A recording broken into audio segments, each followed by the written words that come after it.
Ladies and gentlemen, boys and girls, children of all ages, welcome to the channel World of Wrestling, here today to discuss about WWE Elimination Chamber 2022 review. Alright, did you Saudis enjoy your bootleg WrestleMania pay-per-view? Did you? Did it make you all tingly inside? Did you get all happy? Did you enjoy your shit show? Did you? Because it certainly sounded like on every fucking match you're saying, "This is awesome. Let's go, Lita." Da-da-da-da. Oh my goodness, folks. And talk about that main event. That was a fucking amazing, I mean, it was exactly how I imagined the fucking Elimination Chamber to turn out. Only one little thing that I didn't know was going to happen. Bobby Lashley never defended his title, nor did he get eliminated. Now, I don't know if this is a fictional injury, like a made-up injury at work with this so-called concussion, but it seemed a little odd to me. I mean, if you go back and you watch the spot, it didn't look like Bobby Lashley hit the back of his skull. Maybe I'm wrong. Maybe I'm being a little too hard. Maybe he had a legitimate injury. I mean, he was certainly selling it very well. Maybe he did have an injury. I'm not sure.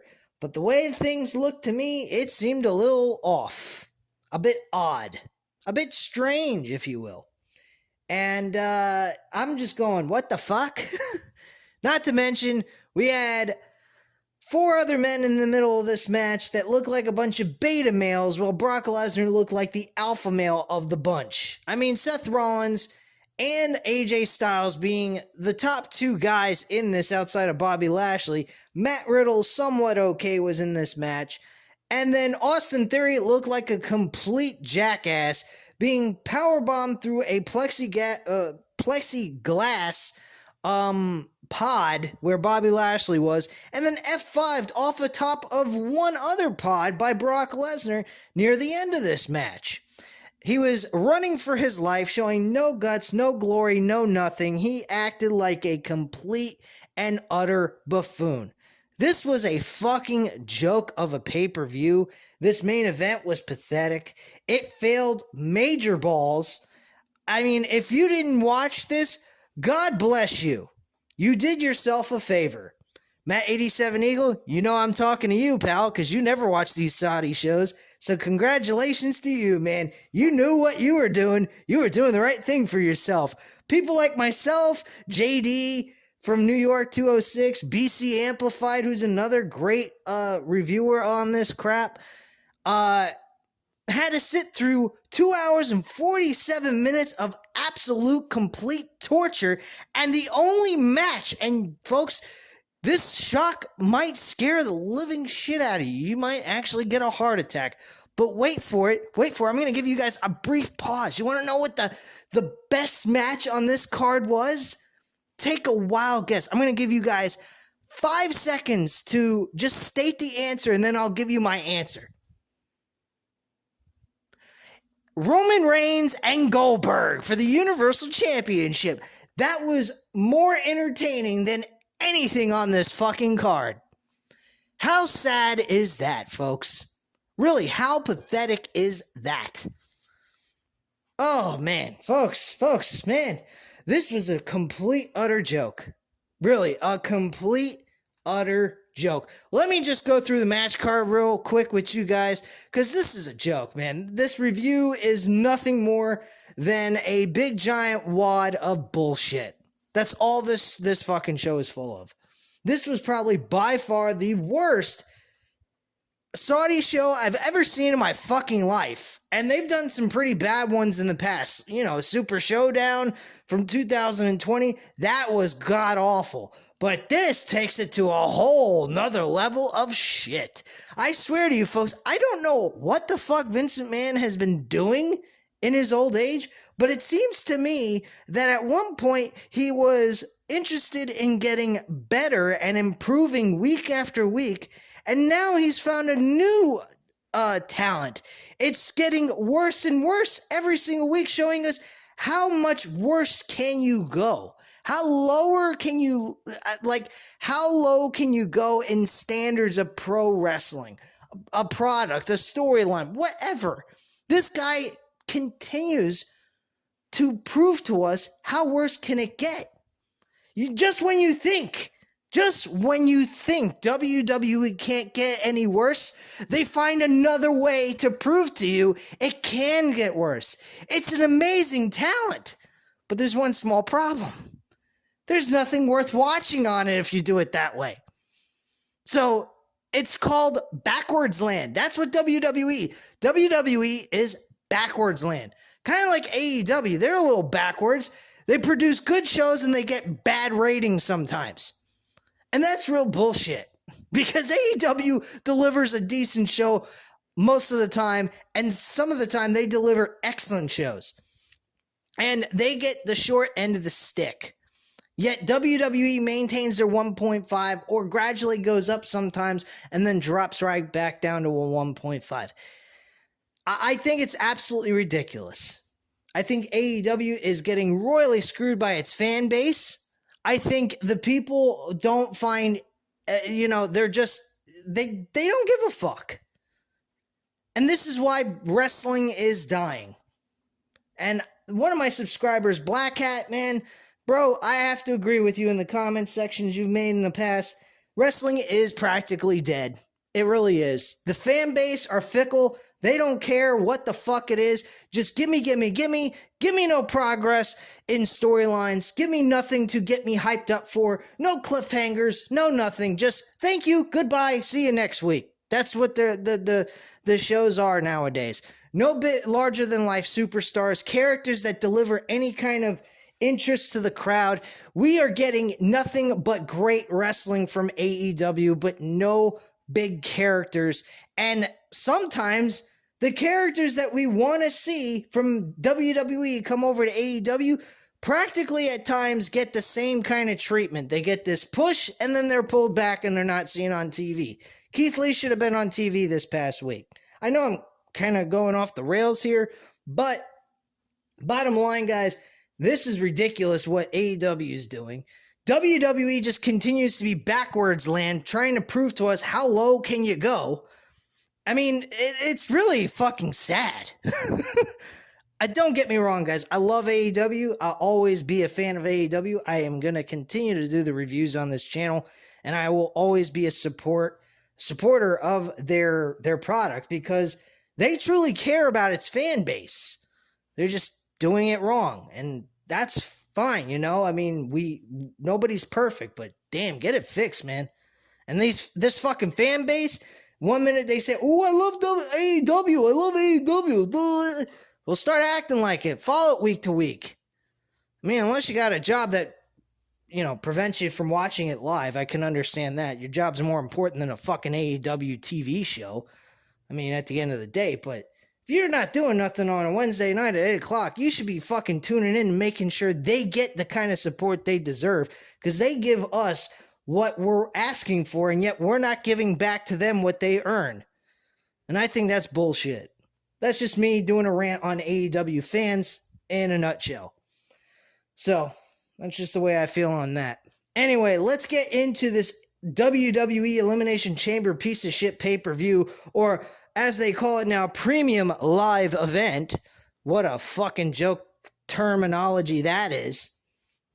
The first match on the card was Roman Reigns and Goldberg. Hey, if you go ahead and you start watching the show, and I just told you that Roman Reigns and Goldberg was the match of the night, you could just stop right there and forget about the rest of the fucking show.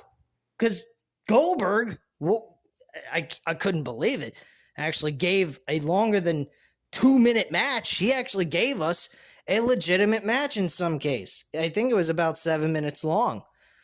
Almost 10.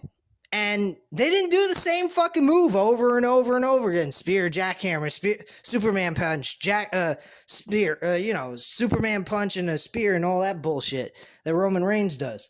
We didn't get all of that. Yeah, we got the moves done multiple times in certain aspects to lead to the finish, but we actually got other things that took place in the match. I mean, we had Irish whips, some smashes on the fucking table, some punches to the skull, some other wrestling moves, stuff like that. The ending of the match was a guillotine applied by Roman Reigns, and Goldberg passed out. Did not tap out. He just fell asleep, and that was the end of that. Just the way I predicted the match should have ended. Man, I'm like fucking Notre Dame over here. That's what I stated on Random Wrestling Talk this past week. Or a couple of weeks ago. I'm not sure which video I stated this on, but I did state this. But I wanted the match to be like less than a minute. Goldberg just gets his ass whooped and gets guillotine knocked out completely by the guillotine chokehold, and that's that.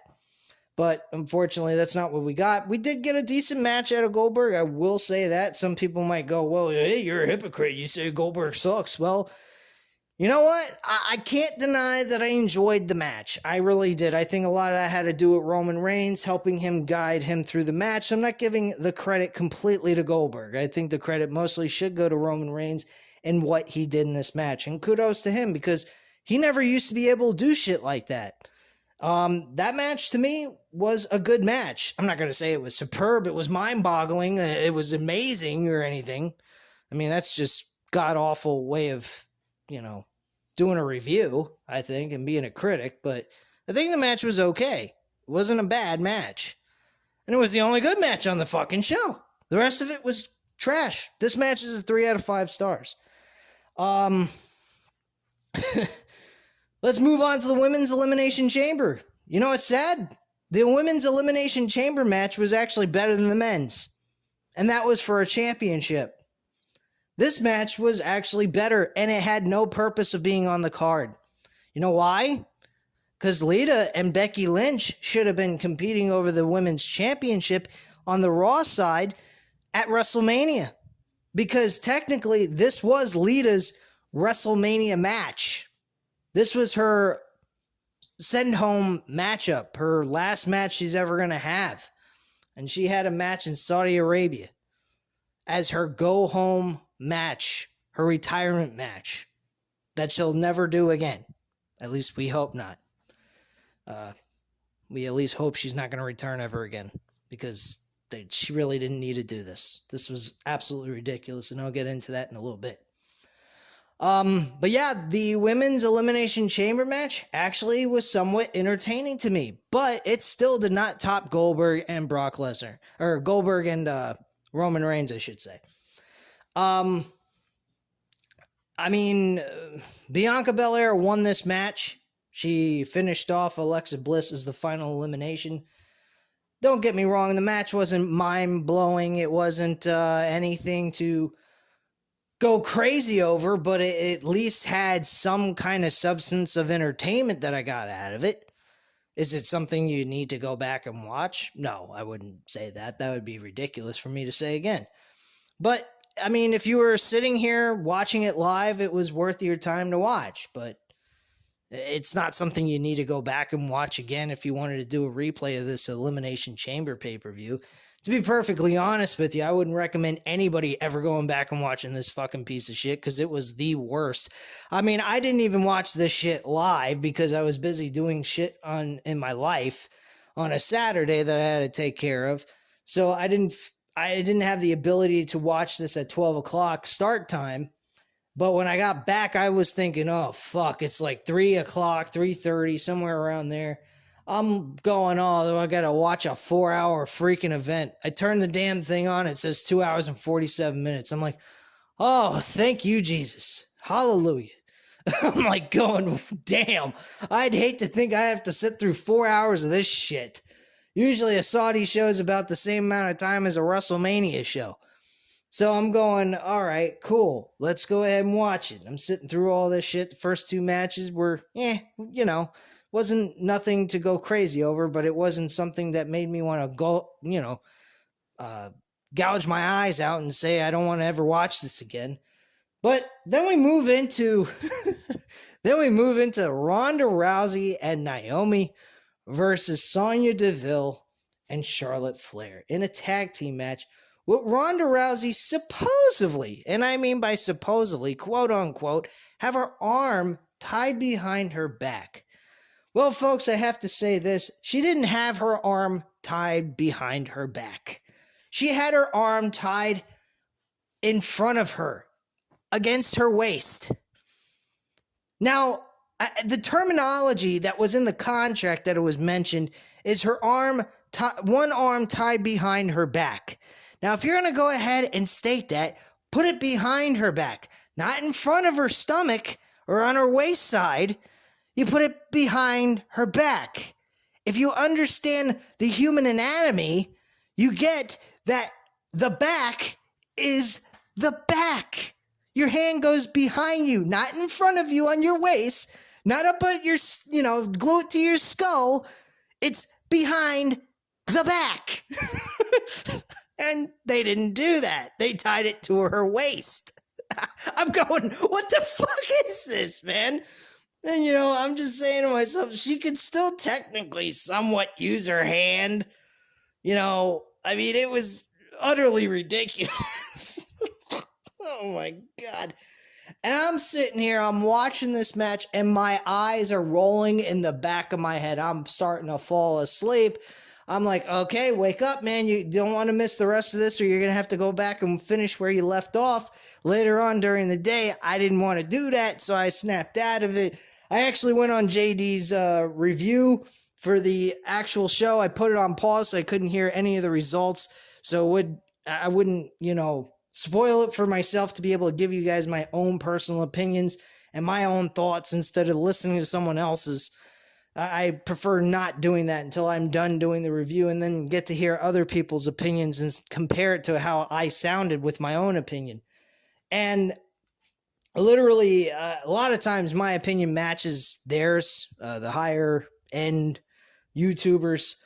And I truly, sometimes I'm actually harder than they are, which is kind of funny. And they don't pull any punches either. Me, I'm just all out, full on. I'm serious when I feel something, I say it. I don't sugarcoat it or nothing, But bottom line, I'm sitting there, I'm like, man, I need CM Punk here right now. Give me a GTS, put my ass to sleep. This is fucking killing me, man. You got Ronda Rousey coming out in a fucking gosh darn karate outsuit attire, a karate suit, and she, she's looking the way she did in the Olympics, which is kind of funny because the Olympics is going on right now for the Winter Olympics, and she's wearing the same kind of outfit that she was wearing when she won a bronze medal for the United States in karate, and that's pretty cool. But the match itself, holy fuck, I couldn't deal with it. Speaking of falling asleep, I literally almost fell asleep technically my eyes were closed, and I heard the end result was that I believe Sonya Deville suffered a submission by Ronda Rousey, and she ends up losing the match for her and Charlotte Flair. I'm like, oh, okay, whatever. Thank God. Let's move on to the next match. What happened on this was Drew McIntyre versus Madcap Moss. As you guys already know, they took place in January 1st, 2022 pay-per-view event called Day One. And this is very depressing to even watch. You got Drew McIntyre, who was a legit superstar in my book, going into 2020 when he won the Royal Rumble and won the WWE Championship from Brock Lesnar. Now, granted, I will say that he did not have the greatest reign as champion. I mean, how can you with this kind of fucked up roster that they got going on right now? The builds that they deliver with these characters. I mean, it's like really nobody can get over and look good on this show. So if you're part of this roster, count yourself out of being important, looking good, or anything else in between. The only thing you can be grateful of and guaranteed of is getting paid by Vincent Kennedy McMahon. And then eventually you can't even guarantee that because he could one day just decide, fire him, budget cuts time. Yeah, get rid of him. You're fired. I mean, at the end of the day, if you work for WWE, you're looking at the only positive thing out of this whole deal is you're getting paid. You can take your creativity, your mind, and your your passion for this business and throw it out the fucking window, because you're only here to make a buck, and you're making Vince more money than he's giving you. So, I mean, there's really no benefit being a WWE employee at all. I don't even think being a staff member behind a desk is even worthy of working for Vincent Kennedy McMahon / WWE. I mean, let's get real here. They even cut their own fucking staff workers that work behind a desk in Stamford, Connecticut. Whatever the fucking name is. Stamford, Connecticut. I mean, come on, man. They're firing people in their headquarters. Forget just the talent. They're firing staff. Like, what the fuck? You're reporting you're making billions of dollars, and you're gonna fire people in your staff? Like, what the hell is this shit? That's why I'm saying, folks, this company is looking to sell at some point. They're looking to make billions of dollars, and then they're looking to go ahead and unload this piece of shit product to someone else that's willing to buy. I'm not kidding you. The moment they start seeing they're not getting sources of revenue from other things besides us, the fans, because they ain't getting shit from us. I'll be perfectly honest with you. I don't see them filling 200,000 seats in a 2-night event, okay? They're not going to get 100,000 night 1, 100,000 night 2. I'm sorry. They'll be lucky if they get maybe 60 to 70, maybe 80,000 people to show up there, and that's about it. That's all they're going to get for night 1 and night 2 combined, okay? So you're looking about 120, 150,000, I would say. They're probably going to get 50,000 of those other tickets aren't even going to get sold. That's a lot of fucking money that you couldn't accumulate. And on top of it, you're going to go ahead and do a buy one, get one free offer. I mean, that's a little ridiculous, and that's still throwing money away at the end of the day. So you want to do that, WWE? By all means, go ahead. You ain't looking at me. I ain't buying your fucking tickets. No damn way. After WrestleMania 36 fiasco 2 years ago, I wouldn't buy a fucking ticket if you paid me to go there. I'm not kidding. Jeez Louise. But yeah, we had Drew McIntyre in 2020 looking good in some capacity, as much as he possibly could with the way this product is. He had a great match with Roman Reigns, which if they would have done the right thing by him, I would have been okay with a Roman Reigns Drew McIntyre match at this year's WrestleMania and keep the title thing off the table altogether. But they did wrong by Drew McIntyre after they took the title off him to begin with. He's done nothing. He's been a complete, utter joke. So I wouldn't recommend them ever giving Drew McIntyre a title match until we can see some progress made by Drew McIntyre and get him back to the way he was in 2020. Because right now he's just yuck. And that's not his fault, really. That's the sad part. It's not his fault. He has the look of a WWE champion. He has the look of a larger-than-life character based on his physique, the way he acts. I mean, the Drew McIntyre we knew in 2020, this thing with the fucking sword's really got to go. I mean, what is with this shit? He's got to carry around a sword?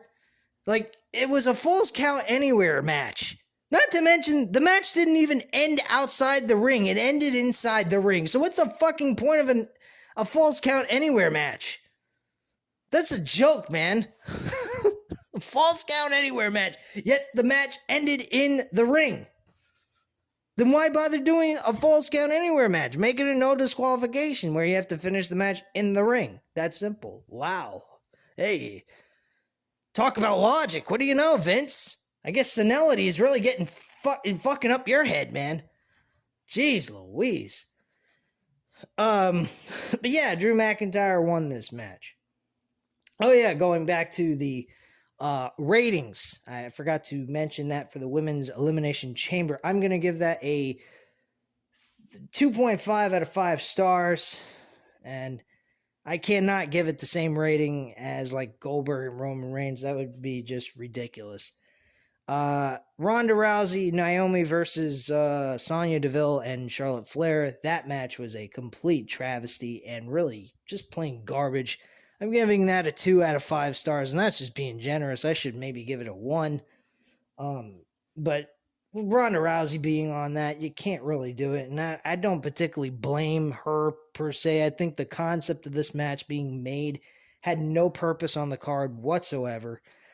Personally, they should have took this match off the card, put that in substitution of the tag team title match for the SmackDown tag team titles, which I'll get into in just a few short moments, because God knows that was by far the worst fucking thing they could have ever done, which I think was absolutely terrible, besides the Bobby Lashley situation. And going to the Drew McIntyre Madcap Moss match, I'm giving this a 1.5 out of 5 stars. Lucky I'm not calling it half a star. If you get the Longest Yard reference with Adam Sandler and Chris Rock, that was actually a very funny scene. Superstar versus half a star. That was a funny movie. Some people might disagree, and if that's the case, fine, I don't care. Anyway, but yeah, this match was a 2.5 out of 5 stars. That's about, well, actually 2 out of 5 stars. This was a real shit match. I think I give it a 1.5 out of 5 stars. Not 2. Fuck that. I ain't being generous to these fuckers. Madcap Moss, a fucking steroid out Steve Urkel. I mean, come on, man.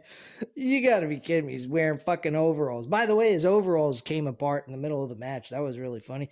Thank God his drawers didn't fall down to the floor. That would have been really disturbing to watch. I think I would have turned off the fucking the stream at that point. Anyway, I gotta laugh at this, because what else more can I do besides get mad about it? That's what's so exciting about this shit. Being able to come on here and get a therapeutical session with you guys to express my disapproval of this crap and express it with my anger. Because that's the only thing I can do at this point. There's nothing more I can do. And you guys enjoy it. And I have fun talking to you guys about this shit, because you guys have a blast with me, and I enjoy it with you guys. But man, I'll tell you what, it is very hard for me to actually do this shit for you guys. I hope you guys appreciate it and enjoy the commentary I give you guys, because man, this is not easy to do. It's like, it's worse than me working at my job from an 8 hours to 10-hour day shift. I mean, seriously, I literally get bored of this shit. This is really a travesty, and I shouldn't get bored of it at all. I should be excited that we're leading into WrestleMania, a big pay-per-view event that used to be one of the biggest things going on in the month of April, and it's not all that big of a deal, you know? But, yeah, 1.5 stars out of 5 for the Drew McIntyre Madcap Moss match. We then had Becky Lynch go up against Lita. Oh, God. This was a bit better than the Drew McIntyre Madcap Moss match, but, I mean, let's get real. I think anything could have been better than that fucking piece of shit. But yeah, Becky Lynch ends up at the end of this match, gets a twist of fate, a lion salt. She kicks out of it. And we're talking about a major WWE female superstar known as Lita. Somebody who is unbelievable in her time, in her era. She was one of the most inspiring women wrestlers out of the women's roster, along with Trish Stratus, who at one point was just a pretty face with a big, nice rack and blonde hair. She turned it into, I have a nice rack and I look gorgeous, but at the same time, I can actually wrestle and entertain an audience with my ability. So I appreciate that by Trish Stratus, not to mention she's hot as hell. But anyway, and still is, by the way. But anyway, the bottom line is, we get Lita performing two of her biggest moves she's ever done in her career, which helped her win a lot of matches, and connected on both of them and manages to still lose with Becky Lynch kicking out of the combination of those two moves. All right, you want to, bring a little excitement, surprise. Oh my gosh, she managed to, overcome all that and still want to kick out of the move and still have enough energy to do that. All right, fine. Big fucking deal. All right. But the thing that ended this match and really pissed me the fuck off was she's playing possum, which I'm okay with that. I really am. I'm okay with using a little old school wrestling mentality here, which is not done very often anymore. She's playing possum. She's picking her up very slowly, thinking she's limped, like she's got no ability to do much of anything. She's pretty much out of it. She's just kicked out of instinct. And she's picking her up, and as she's picking her up, Becky Lynch just connects with a manhandle slam and wins the match, and that's the end of the fucking match. That's your ending? Are you fucking kidding me? That's your ending. She does all this shit to Becky Lynch, and Lita manages to lose from one fucking move called the manhandle slam that looks like a rock bottom wannabe piece of shit. What a fucking joke, man. In a situation like that, yes, you can do that move, but have Lita kick out of her move as well and keep the match going. It would have left a little more excitement. It would have elevated the match a little bit more. But, of course, they can have her kick out of two signature moves by Lita on Becky Lynch, but they can't have Lita kick out of one little manhandle slam, which, by the way, she performed one over by the ropes, and she put her foot on the rope in the middle of this match, and then near the end of the match, she performs the same moves in the middle of move in the middle of the ring, and pins her and gets the 1, 2, 3 clean. I'm getting tongue-tied here. I apologize. But you're gonna end the match that way. How anticlimactic can you get? That was a fucking joke. This match was fucking shit. But I'm going to give it a 2 out of 5 stars. And the reason why I'm going to give it a 2 out of 5 stars is it was far better than the fucking Madcap Moss versus Drew McIntyre match. Holy shit, was that bad. That was a very boring match. I really could have given 2 shits less about Madcap Moss, Happy Corbin, and Drew McIntyre's storyline at this point. It's a complete and utter failure. Big time. As well as everything else on this show. I mean, let's get real.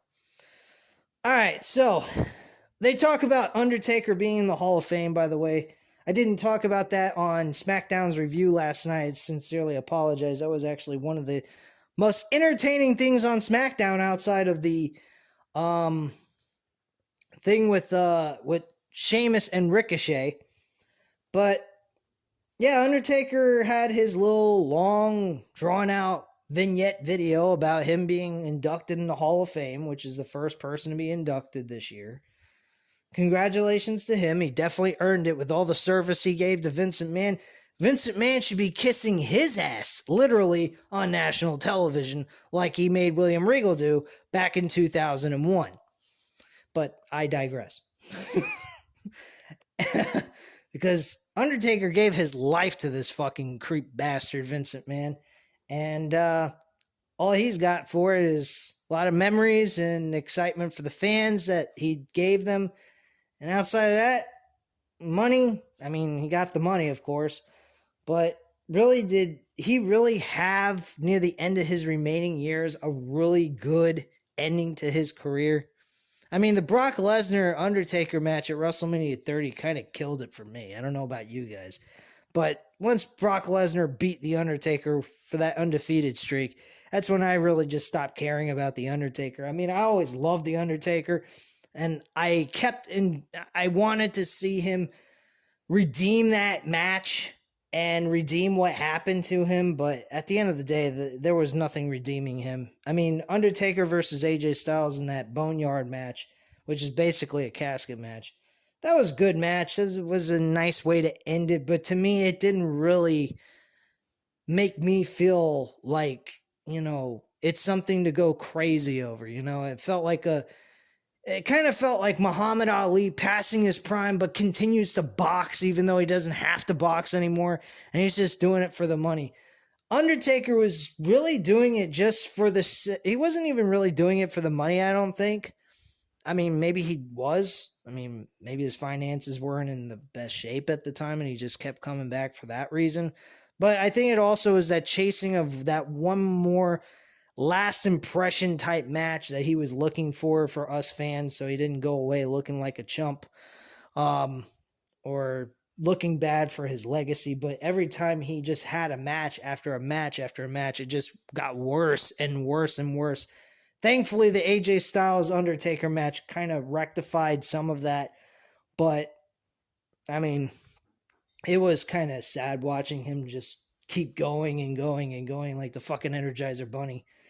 But I'll tell you what, this video package was excellent. I mean, superb. I really enjoyed the Metallica Sad But True theme song going on during this vignette. And then when they went to his American Badass persona, they brought in the American Badass with Kid Rock. And then when he went back to being the old Undertaker, they flipped it with the American Badass theme song for the Undertaker with Kid Rock and flipped it back over to fucking Metallica Sad But True. I thought that was an amazing job by the producers of this vignette. They did an excellent job pretty much editing this entire video and doing it so well. I really enjoyed how they did it. It was very cool. And I know it's just a minor thing, but the idea of going from Sad But True and swapping it from American Badass to Sad But True is just fucking cool in a nutshell. Yeah, he's going to be in the Hall of Fame, first inductee. The person I think that should induct him should be like 3 people. There's 3 people I would choose to induct him. That would be Kane, Shawn Michaels, or Triple H. Those are the 3 guys I would induct be the ones to induct him into the Hall of Fame. All 3 of them had a history with him. Kane, of course, being the on-screen brother to The Undertaker. Triple H having those series of awesome matches, those big-ass brawl street fights that were really cool. And then those 2 amazing matches that Shawn Michaels had with The Undertaker at WrestleMania 25 and 26 were pretty off the fucking chain, too, especially 25. That was the greatest match of all time. I don't think a match has ever topped that in the history of pro wrestling. If there is, and it's out there, and you guys know of it, let me know. I will catch it on YouTube, and I will watch it. I give you guys the challenge to show me a video that shows that there's a match better than The Undertaker versus Shawn Michaels at WrestleMania 25. If you can show that and prove that to me, I will give you kudos for showing me something I never knew existed, because I've never seen a match at WrestleMania 25 that was as good as that match with Undertaker and Shawn Michaels in the history of wrestling. One of the greatest. I mean, some people would debate, Shawn Michaels versus Bret Hart Iron Man match. Okay. Shawn Michaels versus Razor Ramon in ladder match. Macho Man versus Ricky the Dragon Steamboat. Hulk Hogan versus Andre the Giant for the WWF Championship in the main event of WrestleMania 3. I mean, there's some debates there, but let's be honest. Undertaker and Shawn Michaels define a greatest match of all time in that match. Bottom line. Anyway, moving on now. The next match that was supposed to happen but didn't, kind of like Bobby Lashley's title defense. is sad. The Usos were supposed to defend the SmackDown Tag Team titles against the Viking Raiders, Ivar and Eric. They're coming down the ring, or not the ring, they're coming down the ramp, getting ready to go in the ring, and all of a sudden the Usos attack and beat the shit out of the Viking Raiders. Now, folks, I don't know if you remember this, but the last couple of weeks we've seen the Viking Raiders and the Usos have single action with each other and go up against each other. Now, you're going to do all of that. You're going to have these two have a wrestling match, one-on-one, not tag team wrestling. And then you're going to have this supposed advertised match that's supposed to be on the card not take place. I got to admit, guys, I'm really starting to getting the... Let me rephrase that because it came out completely fucked up and poor grammar. I'm starting to get a feeling that Vince McMahon truly doesn't like going to Saudi Arabia. Because if you could tell, back in the day, the Elimination Chamber matches were 5-minute intervals before a person can come out of a chamber. Last year he did that, and the other years before that he did that, and this year he did it completely different. He made it 2 minutes before each interval of allowing someone to come out of their pod from the Elimination Chamber.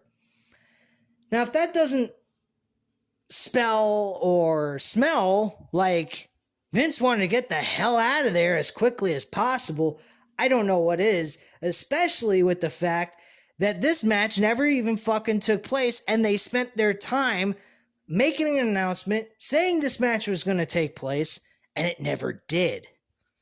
That's pretty fucked up. But they happen to just throw Ronda Rousey and Naomi together against Sonya Deville and Charlotte Flair in a last-minute impromptu type of match a day before. Technically, it was supposed to be a day before the actual pay-per-view because they had to pre-tape this so that they would have enough time to prepare to go to Saudi Arabia and do the show without killing themselves and overworking themselves. So they pre-taped it the night after last week and did another episode for the audience that was there. And we're getting this last minute situation. I'm just going, why is this match even taking place when it was never being kind of like thrown in there that this was going to happen? And then on the last night of SmackDown they could actually do, they're showing Ronda Rousey signing a contract the day before the event's supposed to even take place. I'm going, what the fuck? So that match could have been taken out of the whole thing. All that time that took place in the Ronda Rousey, Naomi versus Charlotte Flair and Sonya Deville match should have been applied to this match. Why not give the Viking Raiders an opportunity? No, knowing full well they ain't gonna win, of course. I wouldn't do that. That's just fucking suicide to even ruin the faction of the bloodline at that point. But at least give them a moment to be able to shine in front of a large audience, even if it's the Saudi Arabian people. But that came out kind of wrong. I don't mean that. I'm not a racist, but I mean, come on, man. What's going on in Saudi Arabia is just ridiculous, and I know their people find it to be ridiculous, and how the way these ISIS and everything, that's a totally different subject for a different platform and channel. This is not something we're going to talk about, but you get my drift. I think what goes on there for you guys is really terrible, especially with the religion-based feelings that go on within your country. But yeah, personally, I just couldn't believe this. Like, this guy is literally showing its audience he don't give a flying fuck about the Saudis or anything. He wants to take that blood money and head back home as quickly as possible. You know what I mean? So the match never takes place. I'm not giving it a rating or anything like that. Now we head into the main event, the WWE Championship, and then I can close up shop with this video and head on enjoy the rest of my weekend. I will give you guys a review on Rampage tomorrow. I'll go ahead and watch that. I'm going to give myself a break from wrestling, at least for today, and I'll come back and review the Rampage episode Sunday night and give you guys my feelings on that. But getting into the main event of this worthless show that I can't believe I actually sat through and watched. We have the Elimination Chamber match for the WWE Championship. Now, my thoughts that was going to happen was we were going to see a 2003 SummerSlam Elimination Chamber type of match, such as, back in that time, Goldberg was in this match. Well, Brock Lesnar and Goldberg are pretty much one and the same if you really want to get technical. And Goldberg was sitting in his pod, minding his own business, and then all of a sudden he gets called out of his pod. So he destroys everybody, annihilates everyone. The only one left is Triple H, the champion in this match. And he ends up going ahead and loses the match with a little bit of help of Ric Flair, the Nature Boy, with a sledgehammer shot to the back of the skull while he's trying to attempt to hit a spear.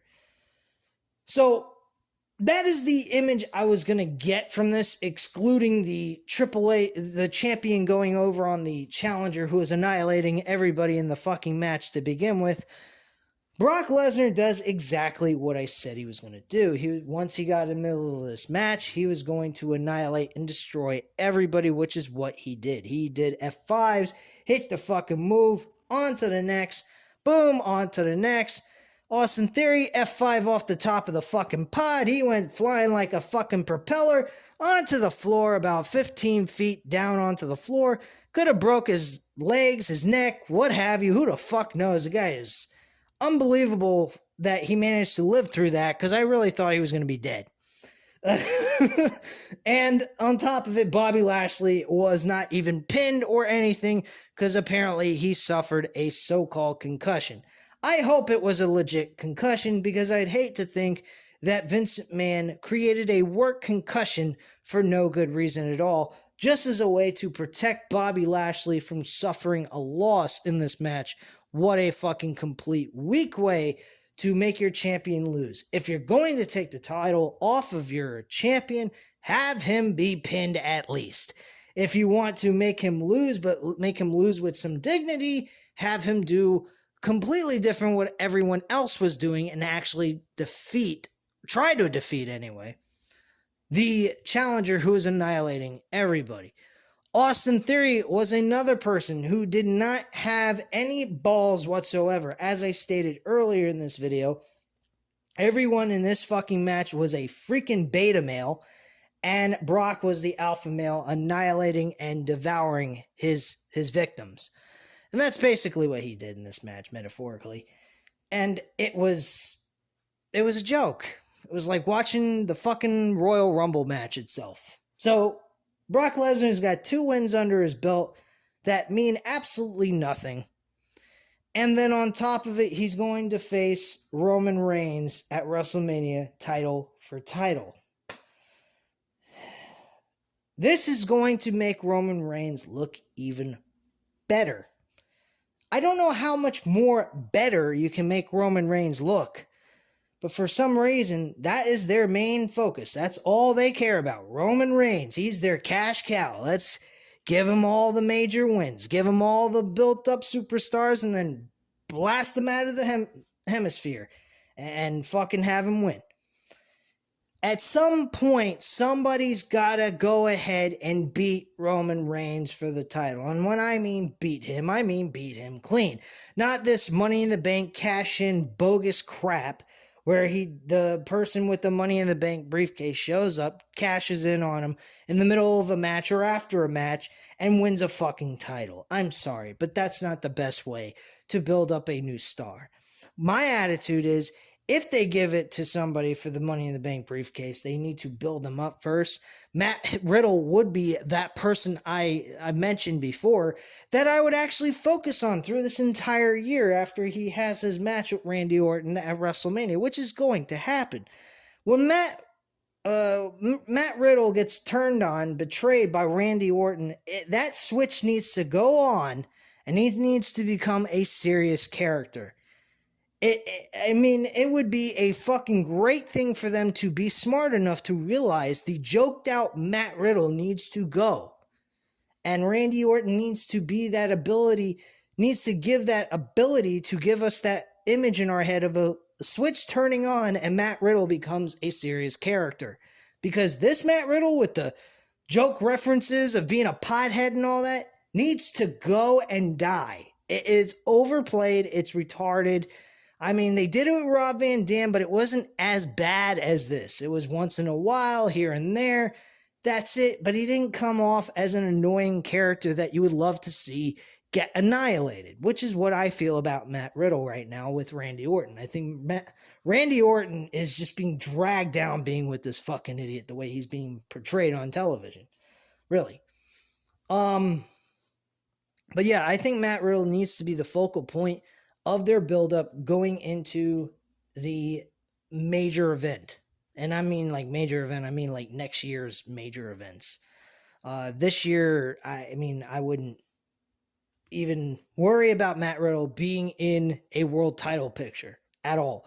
I'd have him on the longest winning streak throughout this entire year, no one beating him, and him just kicking ass, taking names, wins a mid-card title, becomes a major thing in the mid-card division, and then eventually, somewhere down the line, he gets a world championship opportunity against Roman Reigns to defeat him and pretty much end Roman Reigns' reign of terror as the Universal/WWE champion sometime in the future, I should say. And that's how I would book him. But then again, hey, I'm asking for a little too much. I mean, I don't even expect us to get a mid-card championship match between Sami Zayn and Ricochet for the Intercontinental Championship on one of the two nights for WrestleMania this year. So, I guarantee you we won't be seeing that, just like we won't be seeing Matt Riddle get the kind of build I'm talking about. I wouldn't even be surprised Matt Riddle loses to Randy Orton at this year's WrestleMania. So, I wouldn't get my hopes up for that match. Definitely not. If it happens, it happens. Good for them. They made the right decision to give Matt Riddle the win. But I'm not counting on it at all. But going back to the Elimination Chamber match, I'm giving that a 2.5 out of 5 stars.